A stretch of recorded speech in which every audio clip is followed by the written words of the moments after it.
हर हर महादेव। आज हम शिव पुराण में विंध्येश्वर संहिता में शिवलिंग की स्थापना और पूजन विधि और मोक्षदायक पुण्य क्षेत्रों का वर्णन भी जानेंगे। तो शुरू करते हैं। ऋषि ने पूछा, सूत जी, शिवलिंग की स्थापना कैसे करनी चाहिए तथा उसकी पूजा कैसे, किस काल में तथा किस द्रव्य द्वारा करनी चाहिए। सूत जी ने कहा, महर्षियों, मैं तुम लोगों के लिए इस विषय का वर्णन करता हूँ।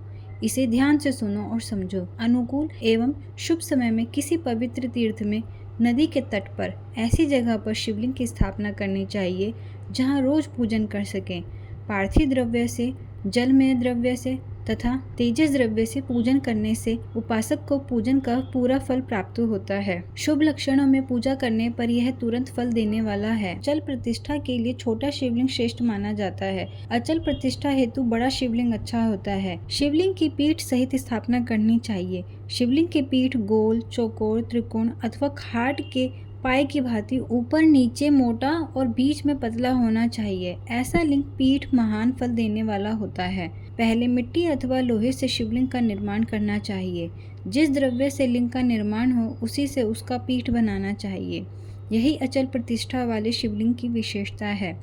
चल प्रतिष्ठा वाले शिवलिंग में लिंग व प्रतिष्ठा एक ही तत्व से बनानी चाहिए।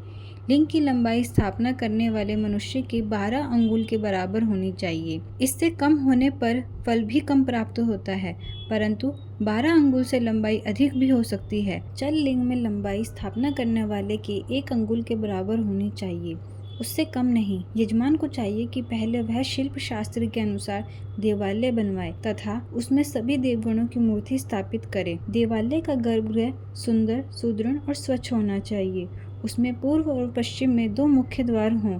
जहाँ शिवलिंग की स्थापना करनी हो उस स्थान के गर्त में नीलम, लाल, वैदुर्य, श्याम, मरकत, मोती, मूंगा, गोमेद, हीरा इन 9 रत्नों को वैदिक मंत्रों के साथ छोड़ें। 5 वैदिक मंत्रों द्वारा 5 स्थानों से पूजन करके अग्नि में आहुति दें और परिवार सहित मेरी पूजा करके आचार्य को धन से तथा भाई बंधुओं को मन चाहे वस्तु से संतुष्ट करें।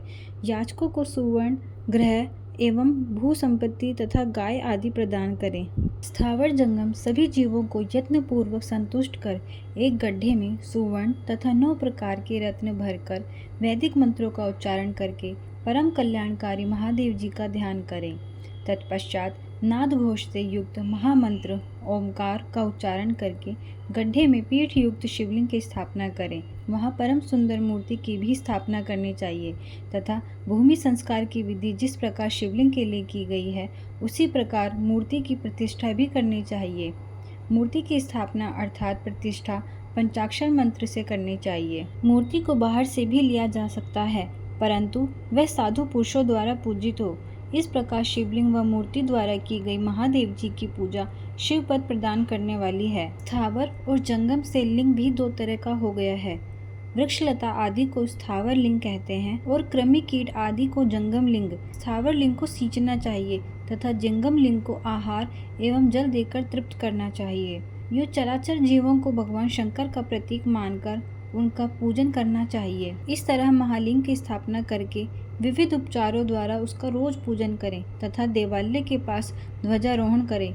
शिवलिंग साक्षात शिव का प्रदान करने वाला है। आवाहन, आसन, अर्घ्य, पाद्य, पाद्यांग, आचमन, स्नान, वस्त्र, यज्ञोपवीत, गंध, पुष्प, धूप, दीप, नैवेद्य, तांबूल, समर्पण, निरांजन, नमस्कार और विसर्जन, ये 16 उपचार हैं। इनके द्वारा पूजन करें। इस तरह किया गया भगवान शिव का पूजन शिव पद की प्राप्ति कराने वाला है। सभी शिवलिंगों की स्थापना के उपरांत चाहे वे मनुष्य द्वारा स्थापित हो, ऋषियों या देवताओं द्वारा अथवा अपने आप प्रकट हुए हों, सभी का उपयुक्त विधि से पूजन करना चाहिए, तभी फल प्राप्त होता है। उसकी परिक्रमा और नमस्कार करने से शिव पद की प्राप्ति होती है। शिवलिंग का नियम पूर्वक दर्शन भी कल्याणकारी होता है। मिट्टी, आटा, गाय के गोबर, फूल, कनेर पुष्प, फल, गुड़, मक्खन, भस्म अथवा अन्न से शिवलिंग बनाकर प्रतिदिन पूजन करें तथा प्रतिदिन 10,000 प्रणव मंत्रों का जाप करें अथवा दोनों संध्याओं के समय 1 सहस्त्र प्रणव मंत्रों का जाप करें। इससे भी शिव पद की प्राप्ति होती है। जब काल में प्रणव मंत्र का उच्चारण मन की शुद्धि करता है। नाद और बिंदु से युक्त ओमकार को कुछ विद्वान समान प्रणव कहते हैं। प्रतिदिन 10,000 पंचाक्षर मंत्र का जाप अथवा दोनों संध्याओं को एक सहस्त्र मंत्र का जाप शिव पद की प्राप्ति कराने वाला है। सभी ब्राह्मणों के लिए प्रणव से युक्त पंचाक्षर मंत्र अति फलदायक है। कलश से किया स्नान, मंत्र की दीक्षा, मातृकाओं का न्यास, सत्य से पवित्र अंतःकरण, ब्राह्मण तथा ज्ञानी को सभी को उत्तम माना गया है। पंचाक्षर मंत्र का 5 करोड़ों जाप करने से मनुष्य भगवान शिव के समान हो जाता है। 1, 2, 3 अथवा 4 करोड़ जाप करके मनुष्य क्रमश ब्रह्मा, विष्णु, रुद्र तथा महेश्वर का पद प्राप्त कर लेता है। यदि 1000 दिनों तक प्रतिदिन एक सहस्त्र जाप पंचाक्षर मंत्रों का जाप किया जाए और प्रतिदिन ब्राह्मण को भोजन कराया जाए तो इससे अभिष्ट कार्य की सिद्धि होती है। ब्राह्मण को प्रतिदिन प्रातःकाल 1008 बार गायत्री मंत्र का जाप करना चाहिए, क्योंकि गायत्री मंत्र शिव पद की प्राप्ति कराता है। वेद मंत्रों और वैदिक सूक्तियों का भी नियम से जाप करें। अन्य मंत्रों में जितने अक्षर हैं उनके उतने लाख जाप करें। इस प्रकार यथाशक्ति जाप करने वाला मनुष्य मोक्ष प्राप्त करता है। अपनी पसंद से कोई एक मंत्र अपनाकर प्रतिदिन उसका जाप करें अथवा ओम का नित्य 1 सहस्त्र जाप करें। ऐसा करने से संपूर्ण मनोरथों की सिद्धि होती है। जो मनुष्य भगवान शिव के लिए फुलवाड़ी या बगीचे लगाता है तथा शिव मंदिर में झाड़ने बुहारने की सेवा कार्य करता है, ऐसे शिव भक्त को पुण्य कर्म की प्राप्ति होती है। अतः समय में भगवान शिव उसे मोक्ष प्रदान करते हैं। काशी में निवास करने से भी योग्य और मोक्ष की प्राप्ति होती है। इसलिए आमरण भगवान शिव के क्षेत्र में निवास करना चाहिए। उस क्षेत्र में स्थित बावड़ी, तालाब, कुआं और पोखर को शिवलिंग समझकर वहां स्नान, दान और जाप करके मनुष्य भगवान शिव को प्राप्त कर लेता है। जो मनुष्य शिव के क्षेत्र में अपने किसी मृत संबंधी का दाह, दशा, मासिक श्राद्ध अथवा वार्षिक श्राद्ध करता है अथवा अपने पितरों को पिंड देता है, वह तत्काल सभी पापों से मुक्त हो जाता है और अंत में शिव पद प्राप्त करता है। लोक में अपने वर्ण के अनुसार आचरण करने व सदाचार का पालन करने से शिव पद की प्राप्ति होती है। निष्काम भाव से किया गया कार्य अभिष्ट फल देने वाला एवं शिव पद प्राप्त करने वाला होता है। दिन के प्रातः, मध्याह्न तथा साय 3 विभाग होते हैं। इनमें सभी को एक एक प्रकार का कर्म का प्रतिपादन करना चाहिए। प्रातः काल रोजाना दैनिक शास्त्र कर्म, मध्याह्न सकाम कर्म तथा सायंकाल शांति कर्म के लिए पूजन करना चाहिए। इसी प्रकार रात्रि में 4 प्रहर होते हैं। उनमें से बीच के 2 प्रहर निश्चित काल कहलाते हैं। इसी काल में पूजा करनी चाहिए, क्योंकि यह पूजा अभिष्ट फल देने वाली है। कलयुग में कर्म द्वारा ही फल की सिद्धि होगी। इस प्रकार विधि पूर्वक और समय अनुसार भगवान शिव का पूजन करने वाले मनुष्य को अपने कर्मों का पूरा फल मिलता है। ऋषियों ने कहा, सूत जी, ऐसे पुण्य क्षेत्र कौन कौन से हैं जिनका आश्रय लेकर सभी स्त्री पुरुष शिव पद को प्राप्त कर लें? कृपया कर हमें बताइए। सूत जी बोले, हे विद्वान और बुद्धिमान महर्षियों, मैं मोक्ष देने वाले शिव क्षेत्रों का वर्णन कर रहा हूँ। पर्वत, वन और काननों सहित इस पृथ्वी का विस्तार 50 करोड़ योजन है। भगवान शिव की इच्छा से पृथ्वी ने सभी को धारण किया है। भगवान शिव ने भूतल पर विभिन्न स्थानों पर वहाँ के प्राणियों को मोक्ष देने के लिए शिव क्षेत्र का निर्माण किया है। कुछ क्षेत्रों को देवताओं और ऋषियों ने अपना निवास स्थान बनाया है, इसीलिए उसमें तीर्थत्व प्रकट हो गया है। बहुत से तीर्थ ऐसे हैं जो स्वयं प्रकट हुए हैं। तीर्थ क्षेत्र में जाने पर मनुष्य को सदा स्नान, दान और जाप करना चाहिए, अन्यथा मनुष्य रोग, गरीबी तथा मूर्खता आदि दोषों का भागी हो जाता है। जो मनुष्य अपने देश में मृत्यु को प्राप्त होता है, वह इस पुण्य के फल से दोबारा मनुष्य योनि प्राप्त करता है, परंतु पापी मनुष्य दुर्गति को ही प्राप्त करता है। हे ब्राह्मणों, पुण्य क्षेत्र में किया गया पाप कर्म अधिक दृढ़ हो जाता है, अतः पुण्य क्षेत्र में निवास करते समय पाप कर्म से बचना चाहिए। सिंधु और सतलुज नदी के तट पर बहुत से पुण्य क्षेत्र हैं। सरस्वती नदी परम पवित्र और 60 मुख वाली है, अर्थात उसकी 60 धाराएं हैं। इन धाराओं के तट पर निवास करने से परम पद की प्राप्ति होती है। हिमालय से निकली हुई पुण्य सलीला गंगा 100 मुख वाली नदी है। इसके तट पर काशी, प्रयाग आदि पुण्य क्षेत्र हैं। मकर राशि में सूर्य होने पर गंगा की तटभूमि अधिक प्रशस्त एवं पुण्यदायक हो जाती है। सोनभद्र नदी की 10 धाराएं हैं। बृहस्पति के मकर राशि में आने पर यह अत्यंत पवित्र तथा अभिष्ट फल देने वाली है। इस समय यहाँ स्नान और उपवास करने से विनायक पद की प्राप्ति होती है। पुण्य सलीला महानदी नर्मदा के 24 मुख हैं। इसमें स्नान करके तट पर निवास करने से मनुष्य को वैष्णव पद की प्राप्ति होती है। तमसा के 12 तथा रेवा के 10 मुख हैं। परम पुण्यमय गोदावरी के 21 मुख हैं। तथा यह ब्रह्महत्या तथा गोवध पाप का नाश करने वाली एवं रुद्र लोक देने वाली है। कृष्णवेणी नदी समस्त पापों को नाश करने वाली है। इसके 18 मुख हैं तथा यह विष्णु लोक प्रदान करने वाली है।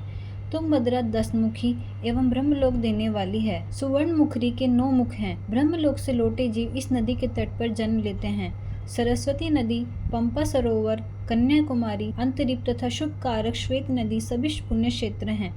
इनके तट पर निवास करने से इंद्रलोक की प्राप्ति होती है। महानदी कावेरी परम पुण्यमयी है। इसके 27 मुख हैं। यह संपूर्ण अभिष्ट वस्तुओं को देने वाली है। इसके तट ब्रह्मा विष्णु का पद देने वाले हैं। कावेरी के जो तट शैव क्षेत्र से अंतर्गत है वे अभिष्ट फल तथा शिवलोक प्रदान करने वाले हैं। नैमिषारण्य तथा बद्रिका आश्रम में सूर्य और बृहस्पति के मेष राशि में आने पर स्नान और पूजन करने से ब्रह्मलोक की प्राप्ति होती है। सिंह और कर्क राशि में सूर्य की संक्रांति होने पर सिंधु नदी में किया स्नान तथा केदार तीर्थ के जल का पान एवं स्नान ज्ञानदायक माना जाता है। बृहस्पति के सिंह राशि में स्थित होने पर भद्रमास एवं गोदावरी के जल स्नान करने से शिवलोक की प्राप्ति होती है। ऐसा स्वयं भगवान शिव ने कहा था। सूर्य और बृहस्पति के कन्या राशि में स्थित होने पर यमुना और सोनभद्र में स्नान से धर्मराज और गणेश लोक में महान भोग की प्राप्ति होती है। ऐसी महेशियों की मान्यता है। सूर्य और बृहस्पति के तुला राशि में होने पर कावेरी नदी में स्नान करने से भगवान विष्णु के वचन की महिमा से अभिष्ट फल की प्राप्ति होती है। मार्गशीर्ष माह में सूर्य और बृहस्पति के वृश्चिक राशि में आने पर नर्मदा में स्नान करने से विष्णु पद की प्राप्ति होती है। सूर्य और बृहस्पति के धनुष राशि में होने पर सुवर्णमुखी नदी में किया स्नान शिवलोक प्रदान करने वाला है। मकर राशि में सूर्य और बृहस्पति के माघ मास में होने पर गंगा जी में किया गया स्नान शिवलोक को प्रदान करने वाला है। शिवलोक के पश्चात ब्रह्मा और विष्णु के स्थानों में सुख भोग कर अंत में मनुष्य को ज्ञान की प्राप्ति होती है। माघ मास में सूर्य के कुंभ राशि में होने पर फाल्गुन मास में गंगा तट पर किया श्राद्ध, पिंडदान अथवा तिलोदक दान पिता और नाना दोनों कुलों के पितरों की अनेक पीढ़ियों का उद्धार करने वाला है। गंगा व कावेरी नदी का आश्रय लेकर तीर्थवास करने से पाप का नाश हो जाता है। इनके तट पर स्वर्गदायक क्षेत्र हैं। ब्रह्मलोक की प्राप्ति रूप फल देने वाली हैं। ताम्रपर्णी और वेगवती नदियां, इन नदियों के मध्य में बहुत से पुण्य क्षेत्र हैं। यहाँ निवास करने वाला मनुष्य अभिष्ट फल का भागी होता है। सदाचार, उत्तम वृत्ति तथा सद्भावना के साथ मन में दया भाव रखते हुए विद्वान पुरुष को तीर्थ में निवास करना चाहिए, अन्यथा उसे फल नहीं मिलता। पुण्य क्षेत्र में जीवन बिताने का निश्चय करने पर तथा वास करने पर पहले का सारा पाप तत्काल नष्ट हो जाएगा, क्योंकि पुण्य को ऐश्वर्यदायक कहा जाता है। हे ब्राह्मणों, तीर्थ में वास करने पर उत्पन्न पुण्य कायिक, वाचिक और मानसिक सभी पापों का नाश कर देता है। तीर्थ में किया मानसिक पाप कई कल्पों तक पीछा नहीं छोड़ता। यह केवल ध्यान से ही नष्ट होता है। वाचिक पाप जाप से तथा कायिक पाप शरीर को सुखाने जैसे कठोर तप से नष्ट होता है। अतः सुख चाहने वाले मनुष्यों को देवताओं की पूजा करते हुए और ब्राह्मणों को दान देते हुए पाप से बचकर ही तीर्थ में निवास करना चाहिए। इसी के साथ यह अध्याय समाप्त हुआ। कल फिर मिलेंगे एक और नए अध्याय के साथ। तब तक के लिए हर हर महादेव।